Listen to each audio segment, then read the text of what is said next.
Theatre করতে গিয়ে অভিনয়ের সংজ্ঞা হিসেবে জেনেছিলাম এক জীবনে বহু জীবনের নাকি স্বাদ পাওয়া যায়। অবশ্য পরবর্তীতে আসলে সেই স্বাদটাও কীভাবে পায় সেটা বুঝতে পেরেছিলাম।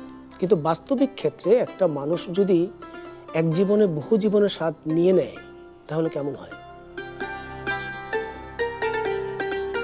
আজকে হচ্ছে যিনি আমাদের আড্ডার অতিথি, তিনি একাধারে একজন ভালো মানুষ, একজন পেইন্টার, একজন গায়ক, একজন বিজনেসম্যান, একজন বাজেন্দার, আবার একজন পর্যটক, যিনি দ্বিচক্র জানে, মানে সাইকেলে করে গোটা পৃথিবী ভ্রমণ করবে বলে তার একটা অভিলাষ। ব্যাপারটা অনেক মজার। তার মধ্যে দেখেন একই জীবনে কত জীবনের স্বাদ পাওয়া। কে হতে পারে অনুমান করতে পারছেন? দেখলে তো চিনবেনই। যার গানের গলা এত সুন্দর, মাটির কাছাকাছি, কনকাদিত্য। বলে দিল আজকে আমাদের আড্ডার বন্ধু। কনকদা আসো।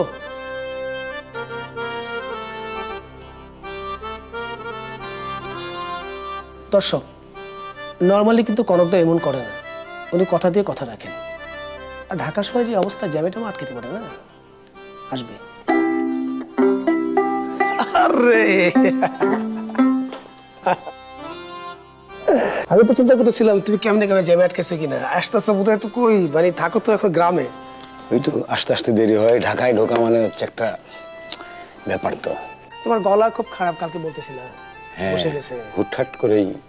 তোমার একটু গলা যত্ন নি। ওই জায়গায় চল একটু চাটা খাই। বসো। তুমি কি চা খাবা নাকি কফি খাবা? কালো কফি। কালো কফি, ব্ল্যাক কফি? ওহ জশ, ঠিক আছে। চিনি টিনি দিস না? Without sugar? বাহ। তুমি না মাঝখানে কয়দিন আছে ইয়া করতে গেলা, ওই সাইকেলে চড়া পৃথিবী ভ্রমণের একটা সাহস পাও কেমনে? তাড়না। তারপর আবার হিমালয় যায় ঘুরে আসছো। বললাম যেগুলো তাড়না, যে অনেকদিন আগে যে ইয়েতে গেলাম, আলাস্কা সাইকেল চালাতে গেছি। সাইকেল চালানো কিন্তু কষ্ট। হ্যাঁ, শরীরে কিন্তু অনেক ধকল যায়। ওরে বাবা, আমি তো ভয় পেয়ে গেছি। যখন চালাতে থাকি চালাই, আর এটাই শেষ, আর করা যাবে না। কিন্তু ফেরত আসার পরে আবার কয়দিন আবার না বেরোলে আর মনে হয় একটু বেরোচ্ছে না, বেরোনো দরকার। কয়টা দেশ জার্নি করলা সাইকেল দিয়ে? না, সাইকেল দিয়ে খুব বেশি দেশ না, কিন্তু ডিস্টেন্সটা ছিল আলাস্কার অ্যাঙ্করেজ থেকে আলাস্কা শেষ করে তারপরে বিভার ক্রিক দিয়ে ঢুকে কানাডার ইউকন প্রদেশ ছেড়ে এলবার্টা পর্যন্ত, আমার তার মানে হচ্ছে কালগারি পর্যন্ত সাইকেল চালাইলাম। অনেকখানি চালাইছে। হ্যাঁ, এটা প্রায় 4000 কিলোমিটার। 4000? তুমি সাহস পেলে কেমনে? তোমার মানে আমি তখন চিন্তা করতেছি দর্শকের জানো বয়স কত হয়েছে। আমি তো নিজেই ভয় পাইতেছি। 4000 কিলোমিটার সাইকেল জার্নি, ও মাই গড। বেশি এটা আসলেই বেশি। না, তুইও শুরু করে দিতে পারিস, কিন্তু যে কোনো সময় যে কোনো বয়সে, ব্যাপার না। সাইকেল কি তুমি এই ঢাকা থেকে নিয়ে গেছিলা? হ্যাঁ। ওটা কি ওরা পারমিট করছে? আমার সাইকেলটা হচ্ছে ভাঁজ করা যায়। হ্যাঁ, এটা একটা লাগেজের মতন করে নিয়ে চলে যাওয়া যায়। আর সাইকেল তো এমনিতেও পারমিট করে সবখানে। একটু এক্সট্রা টাকা গুণা লাগে, আমার গুণা লাগে না। ও আচ্ছা, তোমার গুণা লাগে নাই।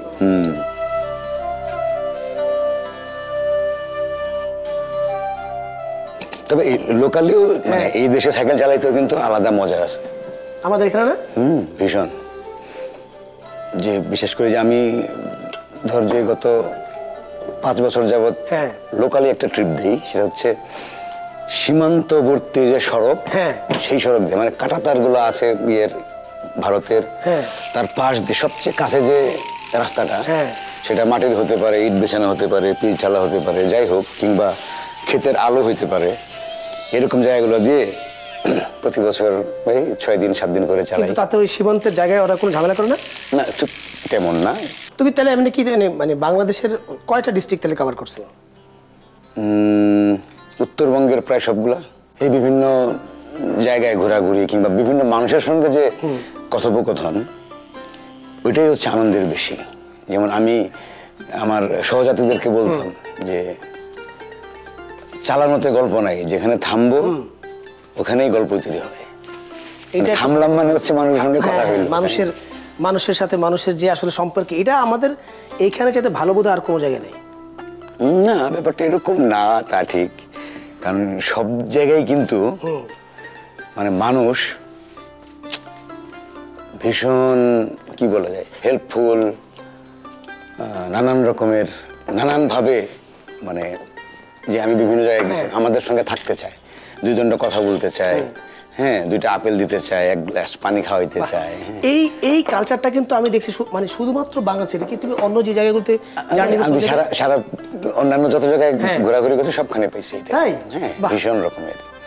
যেমন আমার কানাডার কথা মনে আছে যে হয়তো রাস্তার পাশে একটু বিশ্রাম নেওয়ার জন্য থামছি, কিংবা হয়তো রাস্তার পাশে ছোট কাজ করার জন্য থামলাম। ওই রাস্তা দিয়ে যারা যাচ্ছে ওরা থেমে গেছে ওইখানে, ওরা ভাবছে যে আমি কি কোনো প্রবলেমে পড়লাম, আমার কি কোনো সমস্যা হলো কিনা। অন্তত 2-3টা গাড়ি দাঁড়ায় যেত, তারপরে ও আচ্ছা না কোনো প্রবলেম নাই এরকম। তারা একটু পানি খাওয়াইতো, 2টা চকলেট দিয়ে যেত, 2টা ফল দিয়ে যেত, দাঁড়িয়ে কতক্ষণ গল্প করতো এরকম। আবার কখনো হয়তো টায়ার ফ্ল্যাট হয়ে গেছে, সময় লাগবে ইয়া করতে, কিংবা হয়তো শেষ বিকেলের দিকে মানে যখন শেষ করবো এমন সময় টায়ার ফ্ল্যাট হইলো, তখন ঠিকঠাক করে আর চালাবো না, চালানোর আর এনার্জিটাও নাই।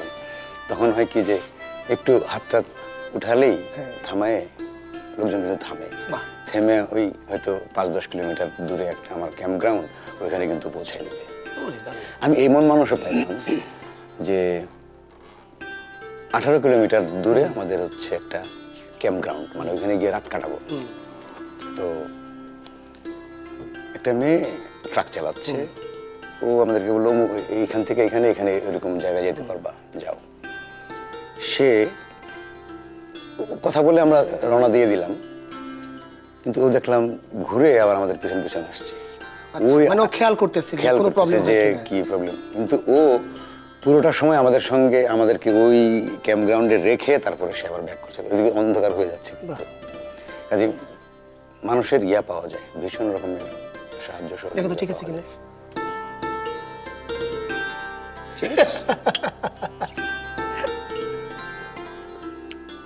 ঠিক আছে, বাহ, না না না, আমি আমার পছন্দের আর কি। ও আচ্ছা, তার মানে হচ্ছে তোমার মানে পৃথিবীর সব জায়গায় মানুষের সাথে মানুষের সম্পর্কটা আসলে আছে মনে হয়।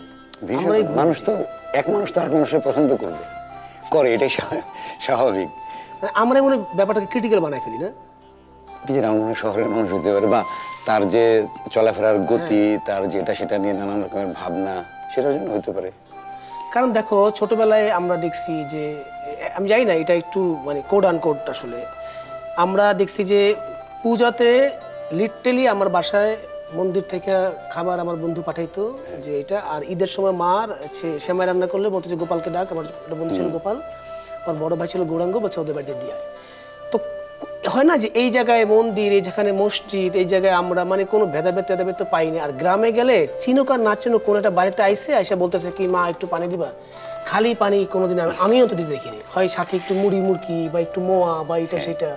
তার মানে এই ভালোবাসাটা না আমাদের গ্রামে, যেমন এই গল্পটা তো বাংলাদেশের গল্প এরকম। হ্যাঁ, এদের মোটামুটি সব জায়গায়, পৃথিবীর সব জায়গায় না। তাই তো তোমার কথা শুনে মনে হলো যে একটা মেয়ের দরকারই ছিল না, আসলে ধরন হয়তো আলাদা হতে পারে, কিন্তু ওই যে আগন্তুকের জন্য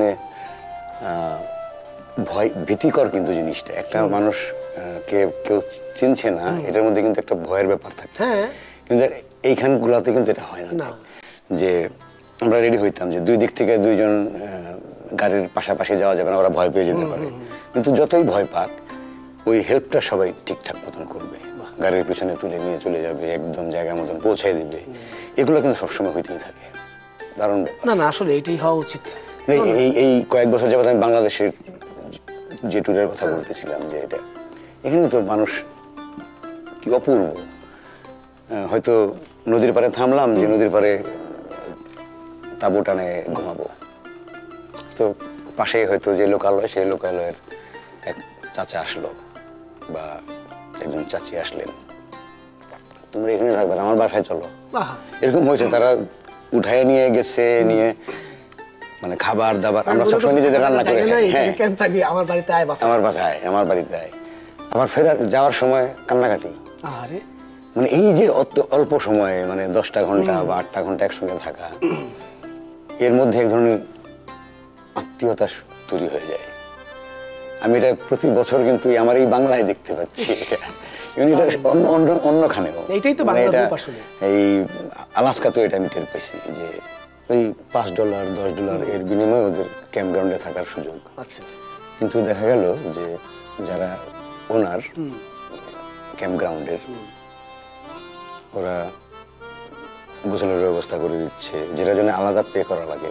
আচ্ছা, একটু ক্যাম্প ফায়ার করার জন্য কাঠ দিয়ে দিচ্ছে, ওইখানে কাঠ আছে নিয়ে নাও, এরকম। সকালবেলা ঘুমের থেকে ওঠার পরে মানে অনেক অনেক অনেক অনেক ব্রেকফাস্ট, হ্যাঁ, যেগুলো মানে যে কোনোটাই আমরা যে টাকা দিয়ে ওনাদের ওখানে ছিলাম ওটা কয়েকশো গুণ বেশি করলে আসলে এটা পোষাবে না। ওনারা করতেছে এটা হচ্ছে যে এই যে আগুন থেকে মতন আমি গেলাম, যে আমার সঙ্গে তার একটা রিলেশনশিপ তৈরি হইলো, সে আমাকে এটা খাওয়ালো, শীতের মধ্যে কাঠ দিল গরম করার জন্য, এটার মধ্যে একটা আনন্দ আছে। সেইভাবে মানুষের সঙ্গে রিলেশনশিপ তৈরি করে। মানে আবার যখন সকালবেলা ফিরে ফিরে মানে আমরা আবার সাইকেলে উঠলাম যে চলে যাব আরেক পরের স্টেশনে, খুব মন খারাপ, ভীষণ মন খারাপ। আমাদের একটু মন খারাপ হয় কিন্তু এরকম সময়, খুবই স্বাভাবিক না? হয় না যে অতিথি আসলো, বাড়িতে থাকলো, চলে গেল, এক রাতের ব্যাপার, কিন্তু অথচ কি সুন্দর মধুর সম্পর্ক তৈরি হয়ে যায়। এটা সবখানে এরকম হয়। মানে সেই ইয়েতে কি বলে তিস্তা পাড়েও এরকম পাইলাম, আবার সেই আলাস্কার চিস্টোচিনাতে এরকম পাইলাম। এটাই আসলে মানে তার মানে কি ভালোবাসা, ওই যে আমরা ছোটবেলায় বা অনেক জায়গায় মানে পড়ছি না, যেটা হয় যে মানে ভালোবাসা, কান্না, হাসি, এটার একটাই কালার আসলে। তার মানে তুমি যেই ভাষাভাষীর মানুষ হও না কেন, তুমি এই ভালোবাসাটার থেকে তুমি আসলে এটা আলাদা কোনো ভাষা না, তুমি টের পাবা, টের পাওয়া যায়, এটা টের পাওয়া যায়। দাদা, এটা আমি জানি, কিন্তু আমি জাস্ট অনেকেই জানেন না, দর্শকের জন্য আসলে এই প্রশ্নটা করা। সেটা হচ্ছে যে তুমি চারুকলায় পড়াশোনা শুরু করলে, ওই সাবজেক্টের মধ্যে থেকে মানে তুমি যতটুকু না আসলে চারুকলার মানুষ, তার চাইতে বেশি হয়ে উঠলা গানের মানুষ। হ্যাঁ, যদিও তুমি সেই সময় থাকতেই গানের, তুমি রাহুল দা, তোমরা এটা, তো সেইটা কি মানে ইন্টেনশনালি নাকি না এটা হয়ে গেছে? না, এটা যেমন আমার যেমন একটা আগের থেকে একটা হিসেব আছে, যেরকম আমি কিছু হইতে চাই না। আচ্ছা, এটা তো বড় কিছু হইতে চাই, কিন্তু অনেক কিছু হয়ে গেছে। না, সেটাও না হয়তো বা, কিন্তু ওই পড়াকালীন সময়ে মানে শেষ ওই সময় গান বাজনা হইতো, রাহুল আর আমি করতাম, সারাক্ষণই গানের মধ্যে থাকতাম, মানে সারাক্ষণই গান করতাম। তো রাহুলের কারণে একটু প্রফেশনাল দিকে আগানো, এরকম। সবচেয়ে বেশি তখন প্রাচ্যনাটের সঙ্গে যোগ দেওয়া, 97-এ আমি ফার্স্ট মেম্বার আর কি, ওরা যখন বানানোর পরে। তো তখন একটু প্রফেশনাল ব্যাপারটা গ্রো করতেছিল আর কি।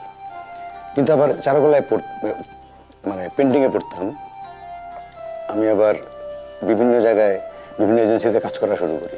আচ্ছা, হ্যাঁ, বিজ্ঞাপন এজেন্সিগুলোতে। কোথাও অবশ্য 1-1.5 মাসের বেশি করা হয় না এইভাবে।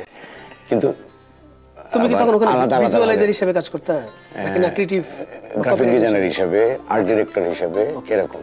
তো ওইটা কিন্তু অনেক দিন করছি। তারপরে একটা সময় পত্রিকায় চলে আসলাম, পত্রিকায় আর্ট ডিরেকশন করতাম। তুমি সাপ্তাহিক 2000-এ ছিলে লম্বা সময় ধরে, দীর্ঘ সময়। কিন্তু কারণ ওই যে ওইটা চাকরির মতন ছিল না, মানে যখন যাইতাম শিখতাম, খেলতাম, এরকম। মানে সাদা চোখের সঙ্গে কাজ করার একটা আলাদা ব্যাপার আছে।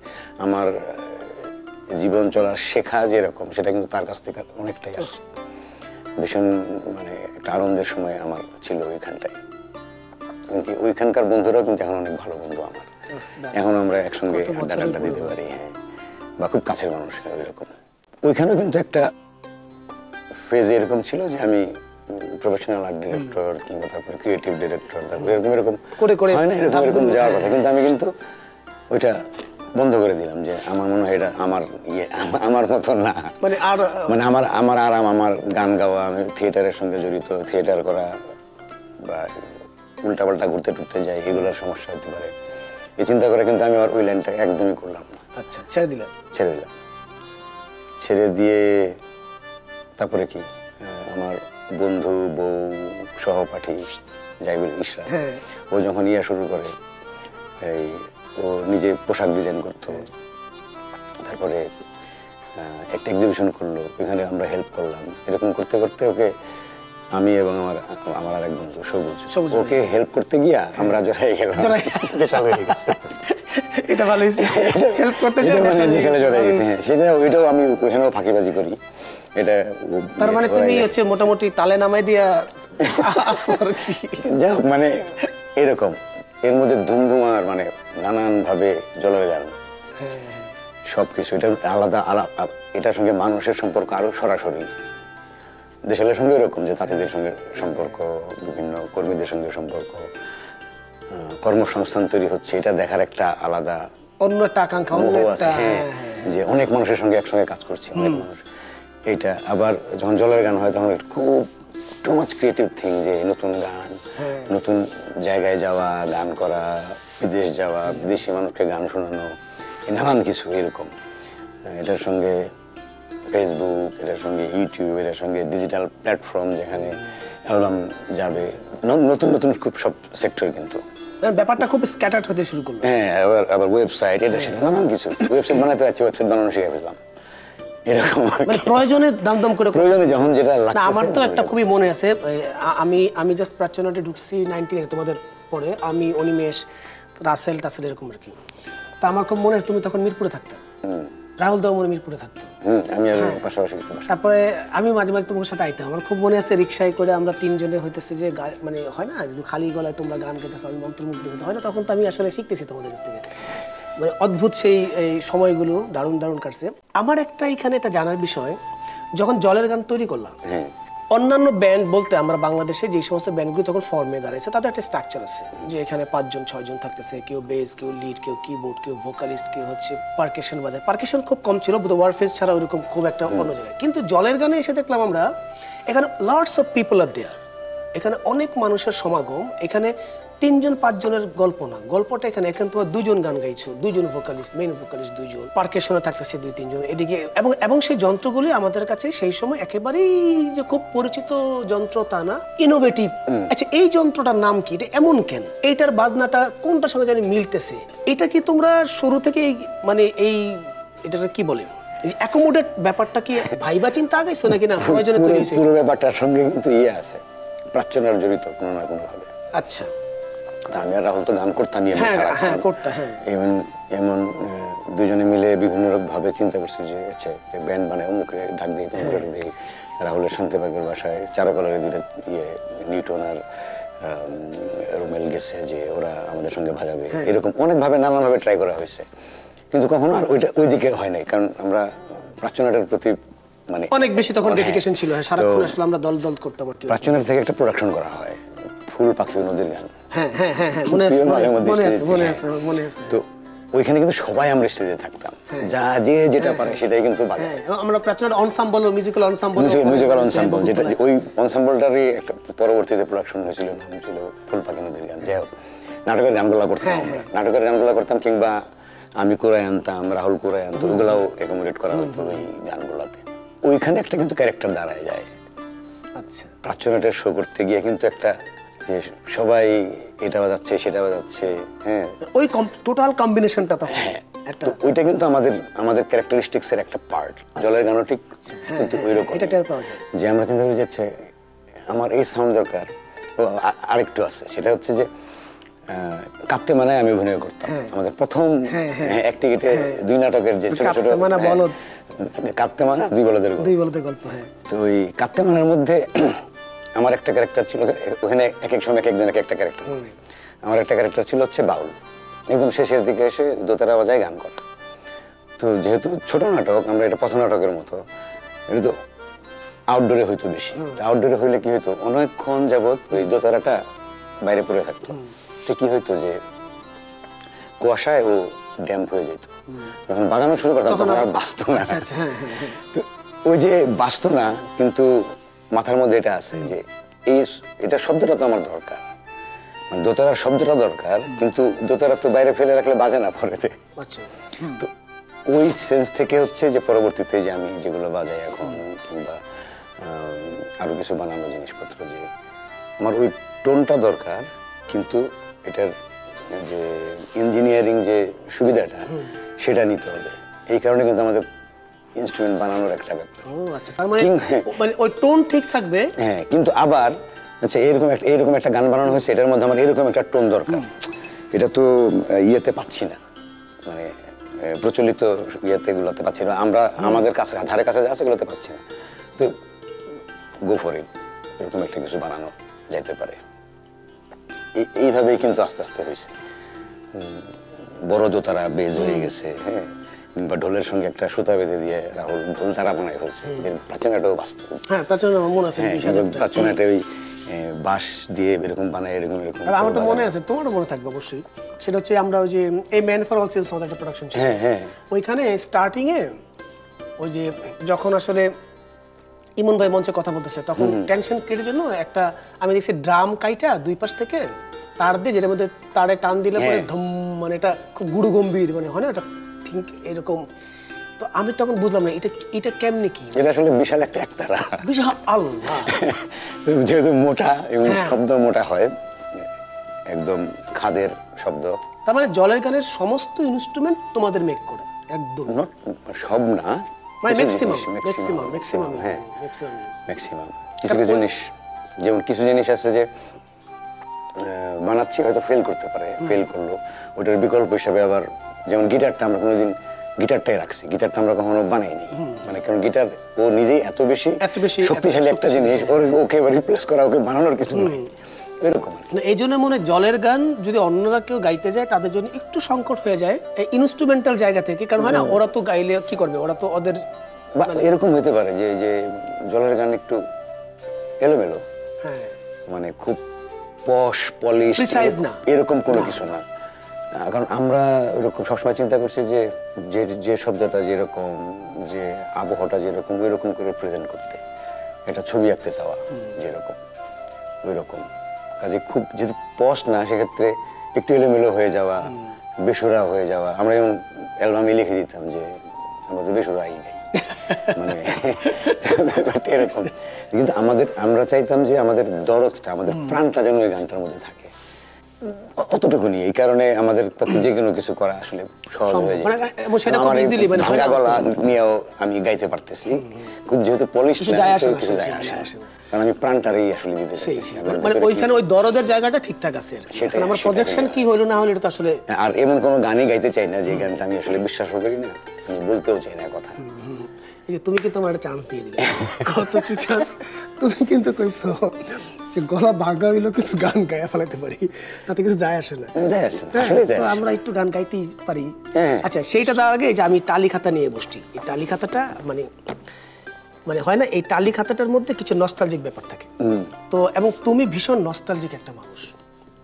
তুমি কেন আমি বললাম এটা, আমি জানি না, এটা আমার মনে হয়েছে, আমি তোমাকে যতটুকু চিনি, তুমি এখনো ফুল পাখি লতা পাতা, নদীর চর, মানুষ, সেইখানকার একটা ফড়িং উড়ে যাওয়া তোমাকে অনেক বেশি ভাবায়, তোমাকে অনেক বেশি তার প্রতি আকৃষ্ট করি, যার কারণে যেটার এখন বহিঃপ্রকাশটা আমরা দেখতে পাই হচ্ছে তোমার বসবাসের জায়গা।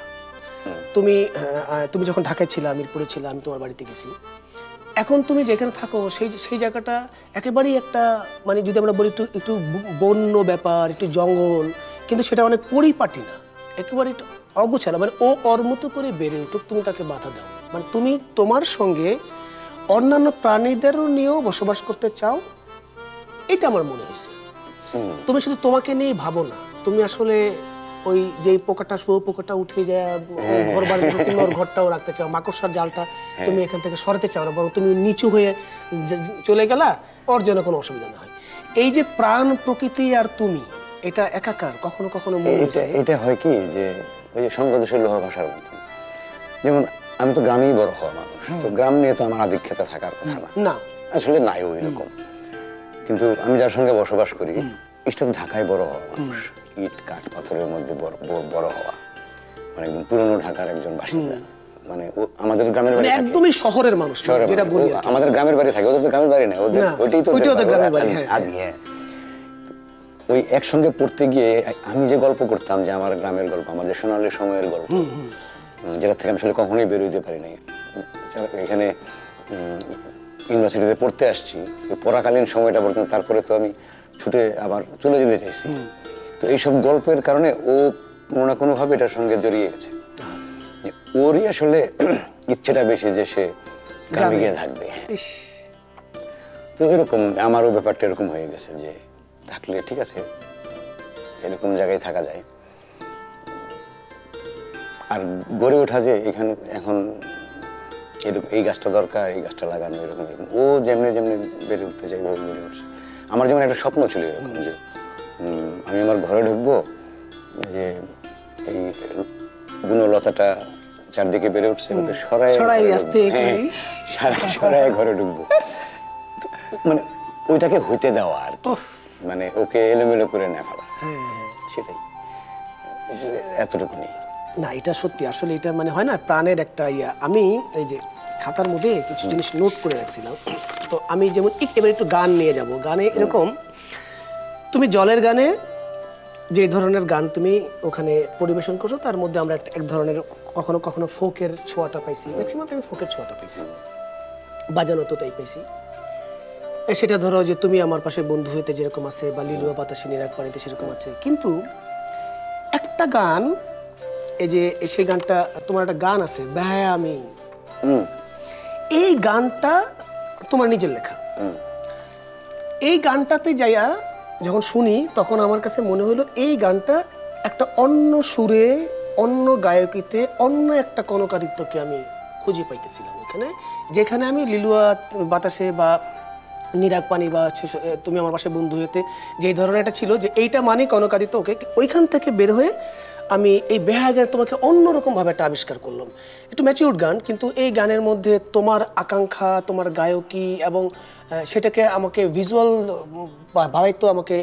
এই যে মানে তুমি তাহলে তুমি আসলে কোনটা, তুমি কি ফোকটাকে ধারণ করতে তোমার বেশি পছন্দ, নাকি তুমি আসলে ওই যেটা তুমি গাইলা সেইটাতে তোমার আকর্ষণটা, মানে এই পার্থক্যটা? এটা একটু বলি, মানে আমি যেমন সবচেয়ে স্বচ্ছন্দ হচ্ছে গাওয়ার ক্ষেত্রে, রাহুল যা লিখে, রাহুল যা বানায়, আমার জন্য মানে একসঙ্গে বড় হয়েছি তো অপর টেস্টটা বুঝে, মানে আমরা বুঝে যাই দুজনকে। হ্যাঁ বুঝে যাই সেখানে। ও যেগুলো মানে আমার খুব স্বাচ্ছন্দ্য এগুলোতে। আবার দেখা যায় যে আমি যেগুলো বানাচ্ছি, ওর গানগুলো কিন্তু খুবই এই অঞ্চলের, আমারটার মধ্যে পৃথিবীর নানান দেশের ছোঁয়া টোয়া থাকে, কিন্তু হয়তো কোনো না কোনো বীজ যেটা, সেটা হয়তো এই অঞ্চলেরই, হয়তো ভাষা বা অন্যরকম। কিন্তু আমি নিজেই দেখলাম যে আমি বেশিরভাগ গান যা বানাইছি এগুলো সবই একটু ওয়েস্ট ঘেঁষা, কিন্তু আমি কিন্তু ফোকের মানুষ, আমি ফোক গাইতে বেশি পছন্দ করি। মানে ফোক বলতে বাংলাদেশের গান বোঝাচ্ছি আর কি, বাংলার গান বোঝাচ্ছি।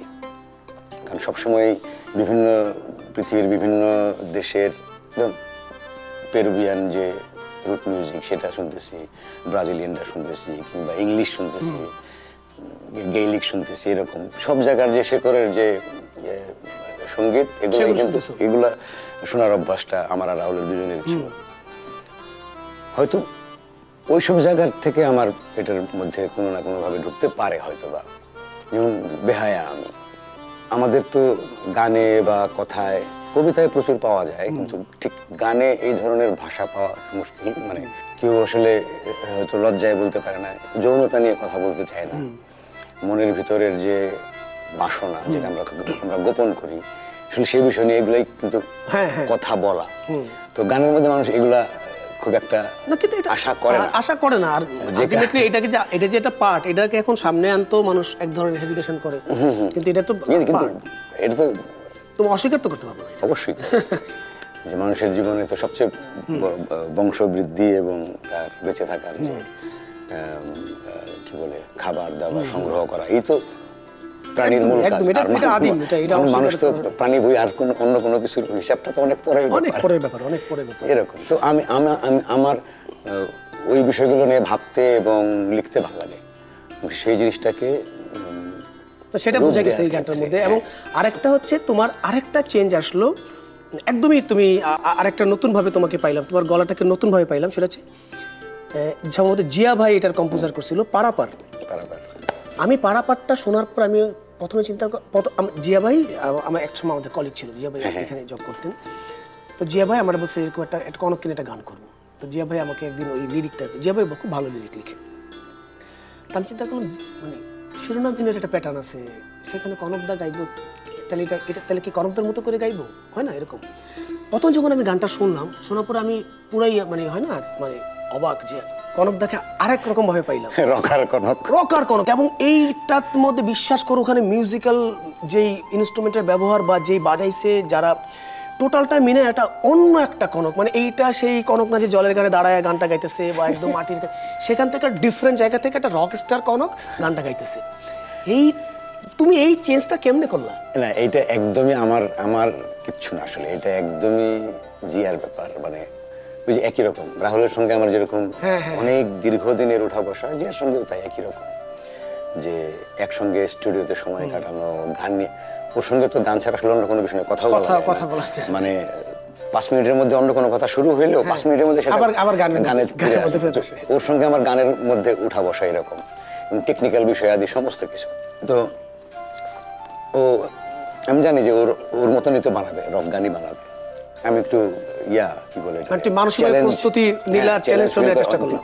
অনেক সময় লাগছে কিন্তু এটা আমার রেডি করতে। আচ্ছা, এটা কিন্তু অনেক, মানে 2 বছরের একটা গল্প, যে ও আমাকে এই গানটা করাবে, এটা 2 বছরের গল্প। আচ্ছা, আমাকে রেডি হইতে হয়েছে যে আমি আসলে এই ডেলিভারটা করতে পারবো কিনা।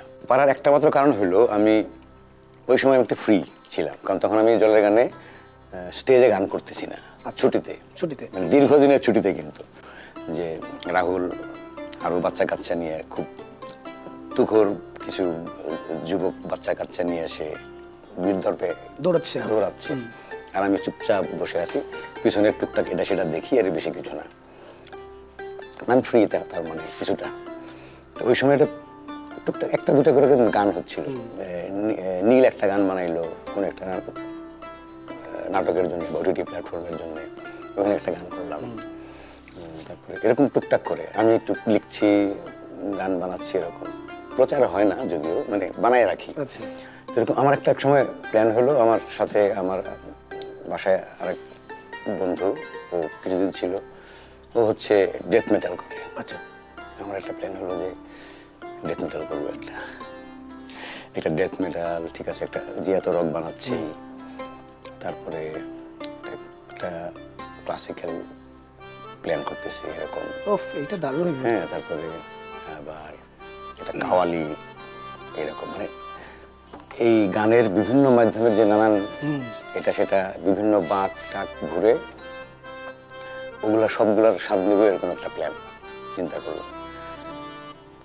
শুধু ইয়েরটাই হয়েছে, গান লেখা হয়েছে 2-4টা, বিভিন্ন এক্সিকিউশন শুধু জিয়ারটা হয়েছে। হ্যাঁ, জিয়ারটা হয়েছে, কারণ ওগুলো আসলে অনেক কঠিন।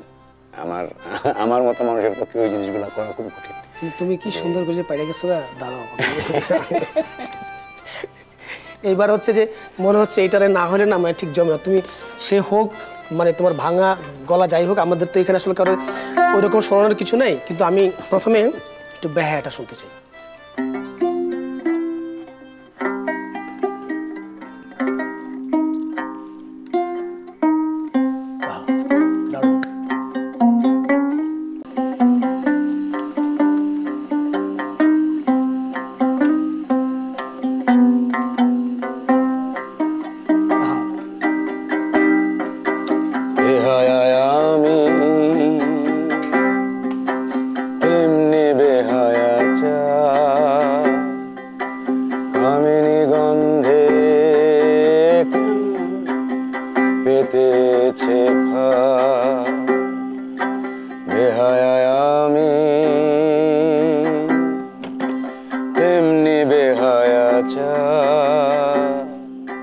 কামিনী গন্ধে কেমন পেতেছে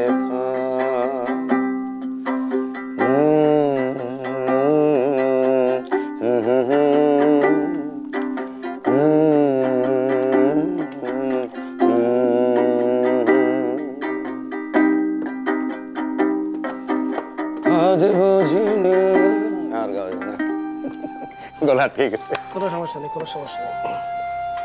অসাধারণ, না প্রেশার দিয়ে দরকার নেই, কারণ অবশ্যই এটা আমি তোমার কেন বললাম, এটা তো একটু তুমি একটু লো স্কেলে গাইছো, বুঝছি আমি, পারাপার আমি তোমার গাইতে পারবো না, কারণ ওইটাতে আমি বুঝতেছি। কিন্তু আমি আরেকটা গানও শুনতে চাই, এই যে হয় না, মানে এটা না, এটা বেসিক্যালি আসলে দর্শক আমাদের চাহিদা, কারণ যে এই যে আমি লিখে রাখছি যেন ভুল না করি, সেটা হচ্ছে যে ওই যে সোনা বন্ধু, আমার প্রিয় একটা গান, এটা আমি শুনি আরো বশ হয়ে যাই। এটা না মানে গাইলেও ঠিক এরকম নস্টালজিক হয়ে যায়, মনে হয় সেই সময়টাতে। বন্ধুরে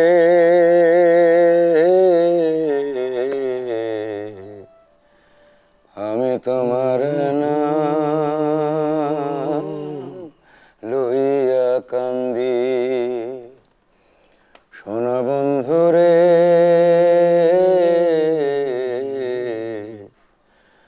আমি তোমার নাম লইয়া কান্দি। মানে এটা না ওই যে শীতের শেষের দিকে পড়ন্ত রোদ্দুর, তো হয় না আমরা ওই যে গায়ে এলাই দিয়ে একটু বসে থাকলাম, এরকম করে গায়ে একটু রোদ লাগতেছে, আরাম আরাম লাগতেছে, ওম ওম, হ্যাঁ এই যে দারুণ একটা শব্দ বলছো ওম। এই গানটার মধ্যে একটা ওম আছে, যে গান তুমি এখনো পর্যন্ত কাউকে শোনাও নাই, যে গান তুমি লিখে রাখছো বা গলায় তুলে রাখছো, এখনো পর্যন্ত তুমি কোথাও গাও নাই, মানে পাবলিকলি গাওয়া হয় নাই, এরকম একটা গান কি তুমি আজকে আমার জন্য গাইবা? হ্যাঁ, এটা খুবই বেহায়া, আমি এর সঙ্গে খুবই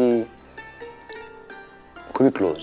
ও নীরবে এসেছে হেসে মিটি মিটি তারার ছায়ায়, কালো জল অন্ধকারে জোনাকির সবুজ আভায়,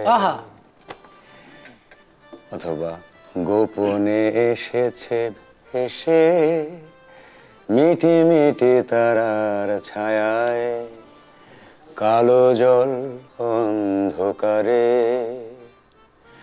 জোনাকির সবুজ আভায়, ক্লান্তি মেশানো হিম হিম জলে বুনো গন্ধে মাতাল ঘুম, শ্যাওলা সবুজ মাখা হিজলের তলে আহা আহা সুদীর্ঘ আদরে চুম, নীরবে এসেছে হেসে মিটে মিটে তারার ছায়ায়, কালো জল অন্ধকারে জোনাকির সবুজ আভায়,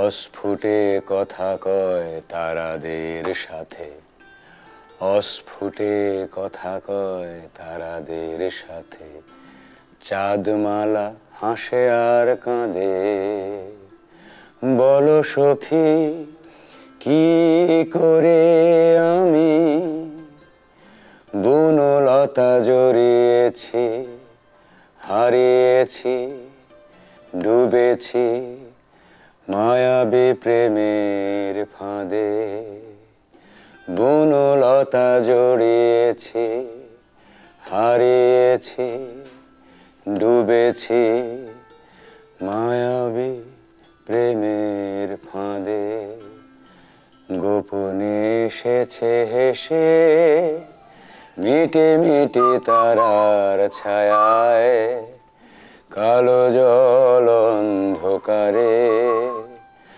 জোনাকির সবুজ আভায়। Thank you thank you thank you thank you thank you. এটা আমার জন্য বাড়তি পাওনা, দারুণ দারুণ দারুণ। আমরা তো আসলে আড্ডা দিতে দিতে একদম শেষ প্রান্তে চলে আসছি, তারপর তো আড্ডা শেষ হয় না, আমাদের তো কথা, আমার কাছে মনে হয়েছে যে এতগুলো দিন পরে দেখা এইটুকু কথা হয়েছে, কিন্তু ওই যে কত কথা যে বাকি, কিন্তু ওই যে টাইম ফ্রেম বেঁধে দেয়। দর্শক, আজকে আমি আমার ইচ্ছে করতেছে না, আমার ধারণা আপনাদের ইচ্ছে করতেছে না, কিন্তু কিছু করার নেই, সময় আমাদের বেঁধে দেওয়া। আজকের মতো আমরা বিদায় নেই, আবার যদি কখনো সুযোগ হয় আমি দাদার সঙ্গে আড্ডা দিতে চাই। ততক্ষণ পর্যন্ত এবং ততদিন পর্যন্ত জানি না কে কোথায় কীভাবে থাকবো, কিন্তু ইচ্ছাটা আছে, ইচ্ছাটা থাকুক, ইচ্ছাটা বেঁচে থাকুক। আপনারাও ভালো থাকুন। আজকের মতো আমরা বিদায় নিচ্ছি এখান থেকে। খুদাফেজ। যাওয়ার আগে কি আরেকটা কিছু গাইবে নাকি এটা দর্শকের জন্য?